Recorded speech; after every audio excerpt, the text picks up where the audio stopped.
Shqipëria përjeton sot një nga ditët më të nxehta të vitit, me temperatura që pritet të arrijë deri në 41 gradë Celsius. Këtë paralajmërojnë meteorologët.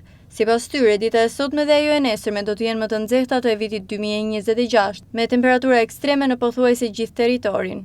Nga sot dhe nesër presim ditët më të nxehta të 2026-s deri në këto momente që ne flasim dhe mund të ketë edhe ditë më të nxehta nga fillimi i gushtit, po kaq nxehta këto ditë. Megjithëse sot presim një maksimum 41 gradë Celsius, 31 maksimumi më i ulët sot në zonat e thella malore në juglindje të vendit. Pjesa tjetër e zonës malore mjaft e nxehtë dhe zonat perëndimore 38 deri në 40 gradë Celsius, shprehen meteorologët. Ata theksojnë se vlerat maksimale do të luhaten nga 31 gradë Celsius në zonat më të thella malore deri në 41 gradë në Elbasan, Berat dhe në zonën e Koplikut, ndërsa Tirana, Fieri dhe Gjirokastra do të regjistrojnë rreth 40 gradë. Meteorologët paralajmërojnë gjithashtu se na pret një treditor mjaft i nxehtë. Në fakt, kjo është ditë e parë që shënon 40 deri në 41 gradë. Presim dhe nesër dhe 2-3 ditë të tjera mjaft të nxehta dhe rritje temperaturash më tej në vlerat minimale të mëngjesit. Na pret një treditor nga dita e sotme dhe të paktën deri të premten do të jemi në vlera ekstremisht të larta, shprehen ata.